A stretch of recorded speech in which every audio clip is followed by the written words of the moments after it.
4ஆம் அதிகாரம் 23வது வசனம். யோவான் எழுதிய சுவிசேஷம் 4ஆம் உண்மையாய் தொழுது கொள்ளுகிறவர்கள் பிதாவை ஆவியோடும் உண்மையோடும் தொழுது கொள்ளும் காலம் வரும். அது இப்பொழுதே வந்திருக்கிறது. தம்மை தொழுது கொள்ளுகிறவர்கள் இப்படிப்பட்டவர்களாய் இருக்கும்படி பிதாவானவர் விரும்புகிறார். பாருங்க, தொழுது கொள்ளுகிறது என்ன நினைக்கிறீங்க? இப்ப நம்ம முஸ்லிம் சொல்லுவாங்க தொழுகைக்கு போறோம். பாத்தீங்களா, நம்ம என்ன சொல்லுவோம்? ஆராதனைக்கு போறோம். நீங்க பாட்டு பாடுற சகோதரர் கூட என்ன செய்யலாம், கொஞ்சம் ஆராதனை மாதிரி என்ன செய்யலாம். இப்போ நான் ஒரு 3 பாட்டு உங்களுக்கு தரேன்னா நீங்க முன்பாக வந்து என்ன செஞ்சலாம், ஒரு காலையில் 4 பாட்டு பாடுங்க, தப்பே இல்லை, பாடுங்க, இஷ்டம் பாடுங்க, 3 வருஷம் பாடுங்க. யார் கேட்குறா, யார் வராங்க பாடுங்க. ஆனால் சபை ஆறு பாடிட்டே இருங்க, வெளியே ஜனங்க பாட்டை கேட்பான், அவங்கள ஆத்மாயத்துக்கு வாய்ப்பு அப்படி கூட இருக்கு அவங்களுக்கு. அப்போ இங்க சொல்லு, உண்மை தொழுது கொள்ளுகிறவர்கள், உண்மையாய் தொழுது கொள்கிறவன் பிதாவை ஆவியோடு உண்மையோடு தொழுது கொள்ளும் காலம் வரும். அப்போ நம்ம ஆராதிக்கும் போது, தொழுது கொள்ளும் போது, பணிந்து கொள்ளும் போது, வேண்டிக் கொள்ளும் போது எப்படி இருமாமா? ஆராதனை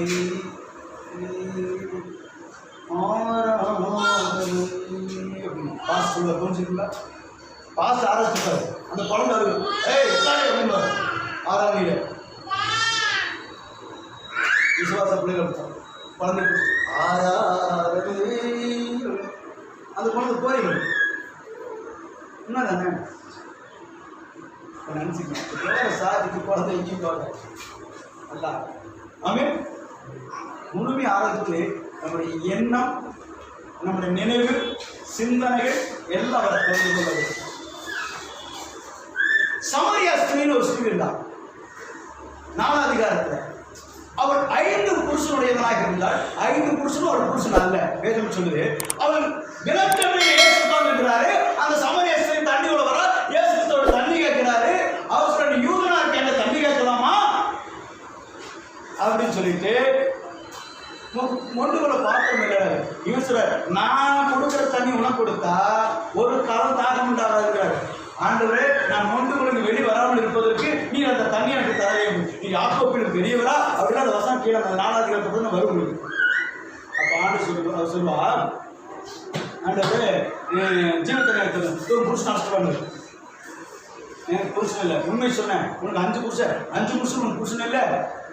அந்த அம்மா இந்த பாவத்தை சொன்ன உடனே ஒரு காரியம் இருக்கு, நீ தீர்க்கதரிசி என்று நான் காண்கிறேன். சிலர் அவங்க பாவத்தை சொன்னாதான் நம்முடைய தீர்க்கதரிசியாவோ ஒளிக்காராவோ ஏற்படுவது. உண்மையா இல்லையா? முதல்ல சில பசங்க, வாலிப பசங்கெல்லாம் நான் ஜெபமான தலை வச்சு கை வச்சு சொல்லிடுவேன். அதனால் வாலிப பசங்க என்ன செய்வாங்க, வரும்போதே ஜெபம் பண்ணுவாங்க, முட்டி போடுறதுனால தலை கை வச்சு ஆண்டவரை சொல்லிக்கூடா ஜெபம் பண்ணுவாங்க. எனக்கு செழிப்பாக இருக்கும். நான் சொல்ல மாட்டேன், சொல்ல மாட்டேன், விட்றா வேற ஜெபம் பண்ணலாம்டா. அந்த குழந்தைக்கு என்ன பண்ணணும், பெரிய தப்பலாம் இருக்காது, ஏதாவது சின்ன தப்பு பாஸ்டர் போட்டு கொடுத்துட்டு வர பயன்டா. இங்கே இல்லையா? குற்றம் இருந்தால் பயம் இருக்கும், குற்றம் இருந்தால் காலத்துக்கு போடா வேலை பற்றி போயிட்டு அப்படித்தானே. அதனால பயப்பட வேண்டிய அவசியம் இல்லை. ஒருவராக நீதிமான நம்ம பயந்துக்கணும்.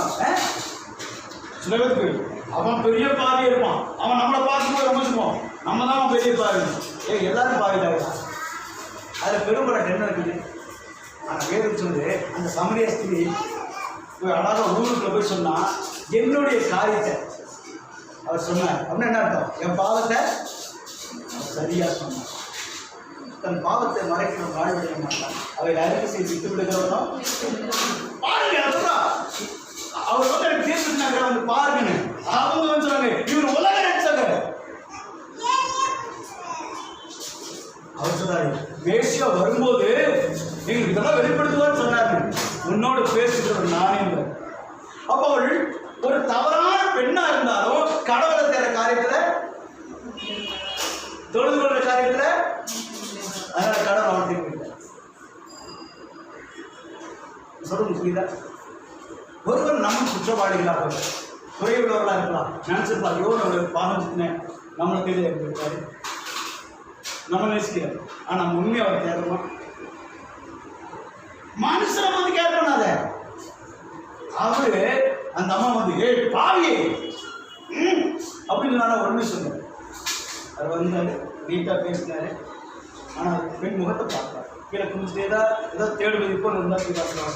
ஆனால் அழகாக செஞ்சார்.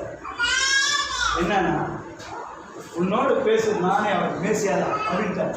அப்போ தம்மை நோக்கி உண்மையை தொழுது கொள்கிறார். நாங்கள் மனையை தொழுது கொள்கிறோம், நீங்கள் எரிசலை தொழுது கொள்றீங்க. நாங்கள் என் ஆண்டவர் சொன்னார், எங்கும் பிதாவை தொழுது கொள்ளும் காலம் வராது. இப்பொழுது எங்க சொன்னாங்க? அவரு சமரியால சொன்ன வார்த்தை எங்க நிறைவேறுது?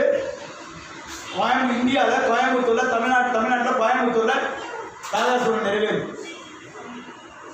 என்னோட வார்த்தை ஒருபோதும். அப்போ நம்ம முதல் காலத்து என்ன பார்த்தோம்? உண்மையா கூப்பிடுவது, ரெண்டாவது உண்மையா தொழுது கொள்வது. இப்போ இன்னொரு வசனம் வாசிப்போம். 28 வசனம். இன்று நான் உனக்கு விதிக்கிற உன் தேவனாகிய கர்த்தருடைய கட்டளைப்படி செய்ய நீ கவனமாய் இருக்கும்படி அவர் சத்தத்துக்கு உண்மையாய் செவிமடுப்பையானால் உன் தேவனாய் கர்த்தர் பூமியின் சகல ஜாதிகளிலும் உன்னை ஏன் உயர்ல, ஏன் ஆசிரதம் இல்லை, ஏன் என் பிரச்சனை தீரல, ஏன் என் போராட்டம் தீரலன்னு என்ன அர்த்தம்? தேவனோட வார்த்தைக்கு உண்மையா பிரசங்கம் பண்ணும்போது மணிவராய் பேசிக்கிட்டே இருக்கிறார். எப்ப பிடிப்பார்? கல்யாணத்துக்கு வேற மூர்த்தம் இது வேற பேசி எங்கேயாவது போற இருக்குதா?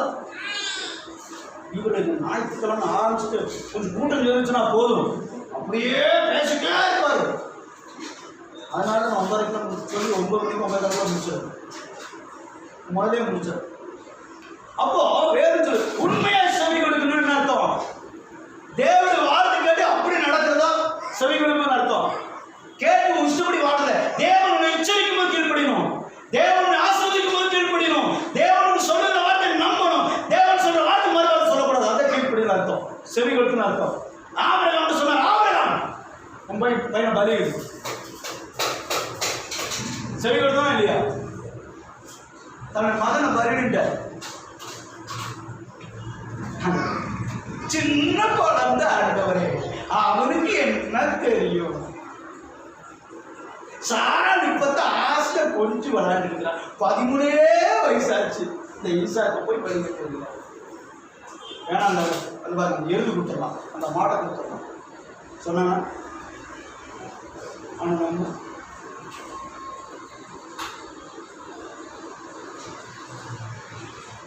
இதெல்லாம் சொல்லியிருக்கேன். இன்னும் அந்த சாட்சி சொல்கிறேன். ஒரு கிளாஸ் காந்திபுரத்தில் போயிருக்கிறேன். அவருக்கு ஒரு கார் மேலே ஆசை, கார் வாங்கணும்.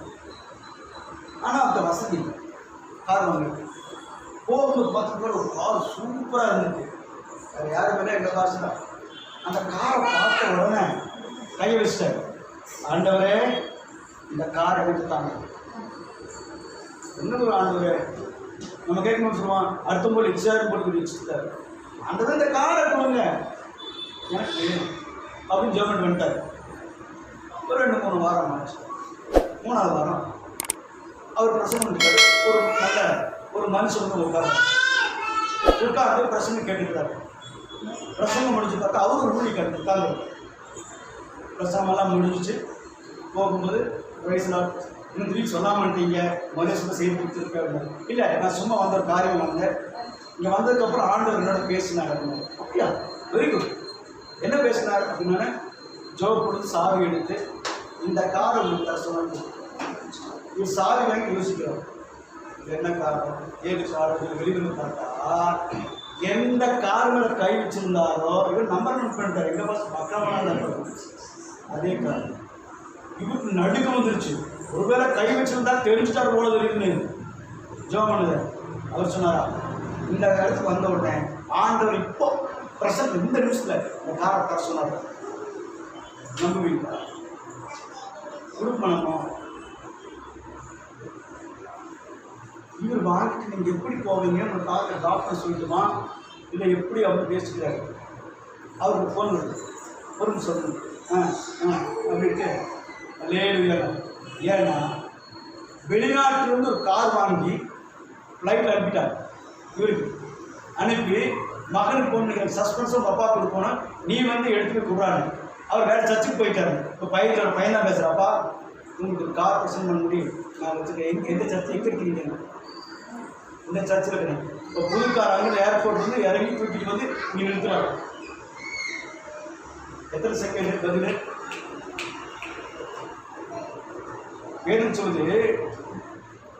இன்று நான் விதிக்கல, உன் தேவனை கட்டணப்படி செய்ய கவனமா இருந்து அவர் சொல்லி உண்மையை செவி கொடுக்கும் போது ஆண்டவர் செவி கொடுத்துட்டார். மறுபடியும் பேசுற கொடுத்துட்டார். நான் காசு பணத்துக்கு பேசுறேன், நீங்க செவி கொடுப்பது கொடுத்து பேச தேவனுடைய வார்த்தைக்காக சொல்றேன். அவர் சொல்லிட்டா மறுபடியும் பேசாத. அவருக்கு தெரியாது உனக்கு இருக்கா இல்லையா, இது நடக்குமா நடக்காதா, இது எல்லாமே காட் பிளான், தேவனுடைய திட்டம். அவர் சத்தம் உன்னோக்கி வரும்போது செவி கொடு. அவர் சத்தத்துக்கு செவி கொடுப்பீர்களானால் நன்மையானதை புசிப்பீர்கள். ஏற்றுன்னா பட்டயத்துக்கு என்ன ஆவீங்க பார்த்தீங்களா? அப்ப இருபத்தெட்டாம் சங்கத்தில் 28 மீது விவாதம் 21 சொல்லுது, சகல ஜாதிகளை பார்க்கலாம் நீங்க மேன்மையா இல்லாத காரணம் என்ன? அவர் சத்தத்துக்கு கர்த்தர் ஆசீர்வதிக்கிறார்னா பாஸ்டர் உங்களை ஆசீர்வதிக்கிறார். ஆமென் ஆமென். ஆண்டவர் என்னோடு பேசுங்க, நன்றி. நீ இந்த தப்பெல்லாம் செய்யாம ஆண்டவர் சொல்றேன்னு பாஸ்டர் கர்த்தர் பேசுற, பாஸ்டர் மாம்சத்தில் பேசுற சொல்றமா இல்லையா?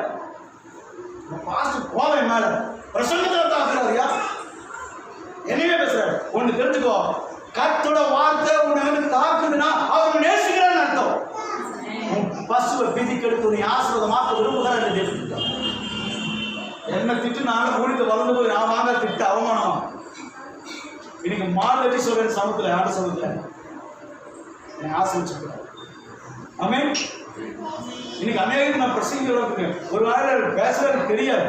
நீ பேசுகிற ஆளை வச்சுக்கிற காசு ஆக்கியிருக்காரு. அநேகம் நீ ஆசிரியர் காரணம் உன்னையும் என்னையும் ஆண்டவர் நாட்கள் ஆசீர்வாதத்தை விரும்புகிறார். ஆகிய தேவன் சொல்லுகிறாரே, அவர் கூப்பிடும்போது உண்மையா கூப்பிடணும், ஆராதிப்பது உண்மையா ஆராதிக்கணும். செவி கொடுக்கும் போது எவ்வளவு பிரசங்கம் எடுப்போம், எவ்வளவு பிரசங்கம் எடுப்போம். மாறி இருக்கிறோமா? கீழ்பிடிச்சிருக்கிறோமா? அடிக்கடிக்கு கடிந்து கொள்ளப்பட்டும் தன் விடுதலையை கடிதப்படுத்துகிறவன் சகாயம் என்று சொல்வதிலே அண்ணலாம் போய்விட்டார். அவருடைய எச்சரிக்கிறார், உன்னை ஆசீர்வாதம் விரும்பப்படுத்த எச்சரிக்கிறார். தேவன் தண்டிக்கிறவர் அல்ல, மன்னிக்கிறவர் ஆண்டவராக இயேசு கிறிஸ்து. எச்சரிக்கும் சத்தமே உன்னை உயர்த்தும்படி உன்னை நேசிக்கிறவர்கள் எச்சரிக்கிறார். இல்லை எதுக்கு எச்சரிக்கணும்? அது தூக்கிட்டு போயிடலாமே. ஆகிய காண்பார்கள் இந்த நாட்களில் உண்மை குறித்து நிறைய பேசலாம். ஆனா நான் 3 காரியம் 3 முத்துக்கள் அப்படின்னு தரப்பு சொல்லலாமா? 3 முத்துக்களை வச்சுக்கோ. ஏன்னா முத்து விளையாடப்படுதா இல்லையா? அவர் ஆராதிக்கிறது உண்மையா ஆராதிக்கிறது விளையாடப்படுறது. அப்புறம் அவர் கூப்பிடும்போது உண்மையா கூப்பிடணும், செவி கொடுக்கும் போது. சர்ச்சுக்கு போகிற எங்கள் அப்பா திட்டுவார், எங்கள் அம்மா திட்டுவாங்க, எங்கள் கொண்டாடி புருஷன் திட்டுவான், ஒரு பாஸ்டர் திட்டுவார், பாஸ்டம்மா திட்டுவாங்க. எல்லாம் காசு கொடுக்கணும், உண்மையாக செவி கொடுக்கணும். ஆண்டவர் சொல்லிட்டார், இதை நீ செய்யட்டாருன்னா பேசக்கூடாது. மறுபேச்சு உன் பிள்ளைகளை செய்ய முடியும் அப்படின்னு செய்யணும். நீ செய்ய வைக்கிறதா மாட்டிட்ட, உங்களுடைய பசுமா வளர்த்தனை மாட்டிக்கிட்ட, உங்க பிள்ளைகள் கட்ட கொடுத்து கீழ்ப்படினா உனக்கு தண்டனை தெரியுமா உனக்கு? அதனால கணவன் மனைவிக்குள்ள உறவு, நீ இப்போ உன் தாய் எச்சரிச்சு பயப்படாது. அவன் பெரியவங்களா இருக்கலாம், ஆண்டவர் சொல்லி எச்சரி. உன் புருஷன் தப்பு எச்சரி, ஆண்டு சொல்ல எச்சரி. மனைவி தப்பு எச்சரி. ஊசி முடங்கி போகாது. அதனால தண்டனைக்கு ஆளாத. உன் குடும்பம் வெள்ளங்காமல் போயிடும். நீ வெள்ளங்கணும் சொன்னா ஆசிரம் மாறும், சகலத்தில் வேணும் சொல்லிடுவோம். ஆசிரா சரி கேட்க விசாரிக்க ஆண்டவர் கீழ்படிய நீ ஒப்பு கொடுக்காம கர்த்தருக்கு நடப்பிக்கப்படாது. ஆமென். அப்படின்னு சொல்லி நம்ம போவோம். உண்மையா கொடுக்கலாமா சும்மா ஃபார்மாலிட்டிக்கு கொடுக்கலாமா? என்னவா சொல்லிட்டாரியா அவர் கொஞ்ச நாளாவே என்னத்தான் அனுபவிச்சா மூக்குல போடுறாரு. என்னடா சார் நான் எப்படி சமைப்பது? நீவே பேசுற எவ்வளவு வேலையா தெரியுமா? வயசுக்கு குறையில்லைன்னு சொல்லுங்க. தாவீது சொல்லுகிறார், நீதிமான் கொட்டுவது. அப்ப நீ யாரு? நீதிமானது ஓசைன்னு சொல்லுங்க. நீதிமான் என்னன்னா உனக்கு வேலையா 5 நாட்கள்ல 10 நாளவர் கண் கிடைக்க முடியும். ஒப்புக்கொடு.